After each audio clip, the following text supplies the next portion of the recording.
Grammar Girl here. Today's topic is prepositions. Here's a typical listener question. Hi, I wanted to know if you could do a podcast on not ending with prepositions. Just as Harry Potter was unfairly labeled undesirable number 1 in the latest J.K. Rowling book, ending a sentence with a preposition is often unfairly labeled undesirable grammar construction number 1 by people who were taught that prepositions have a proper place in the world and it is not at the end of a sentence. I'm going to start calling this grammar myth number 1 because nearly all grammarians agree that it's fine to end sentences with prepositions, at least in some cases. So before I lose you, let's back up. What is a preposition? A preposition is a word that creates a relationship between other words. It's been said that prepositions often deal with space and time, which always makes me think of Star Trek. For example, the prepositions above, by, and over all say something about a position in space. The prepositions before, after, and since all say something about time. Here's an example of a sentence that can end with a preposition. What did you step on?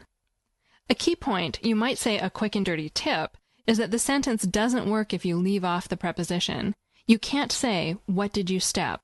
You need to say, what did you step on to make a grammatical sentence. I can hear some of you gnashing your teeth right now while you think, what about saying, on what did you step? But really, have you ever heard anyone talk that way? I've read long, contorted arguments from noted grammarians about why it's okay to end sentences with prepositions when the preposition isn't extraneous, but the driving point still seems to be nobody in their right mind talks this way. Yes, you could say, on what did you step, but not even grammarians think you should. But you can't always end sentences with prepositions. When you could leave off the preposition and it wouldn't change the meaning, you should leave it off. Really, I can't believe anyone would make such a silly mistake. Hi, Grammar Girl. This is Brian and Allie from Iowa City, Iowa. And we were just wondering, in your last episode, you said that's where it's at. Is that correct? We thought you couldn't end sentences with prepositions. That voicemail message is at least 4 months old. I'm going to pretend I'm testifying before Congress and say that I have no recollection of saying such a thing. But if I did say that's where it's at, I'm so sorry. Oh, the horror, because that is one of the instances where it's not okay to end a sentence with a preposition. I need to do some kind of grammar penance, such as memorizing all the academic grammar words that start with I, imperative clause, indefinite article, idiot. The problem is that the sentence, that's where it's at, doesn't need the preposition. If you open the contraction, it''s, and say, that's where it is, it means the same thing as that's where it's at. So the at is unnecessary.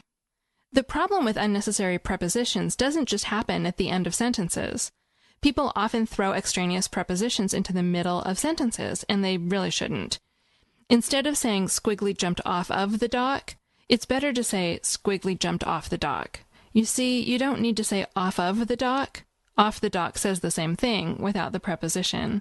A listener wrote in saying that he often hears people say outside of, when outside by itself would do just fine. And he's right. You should say, he's outside the door, not he's outside of the door. To get back to the main point, the bottom line is that it's okay to end a sentence with a preposition as long as the preposition is needed. One caveat is that many people think it's wrong, so I wouldn't advise ending sentences with prepositions in critical situations. For example, you shouldn't do it in a cover letter for a job you really want. I always say it's better to be employed than write. But once you're hired, end away and do your part to dispel grammar myth number 1. That's all.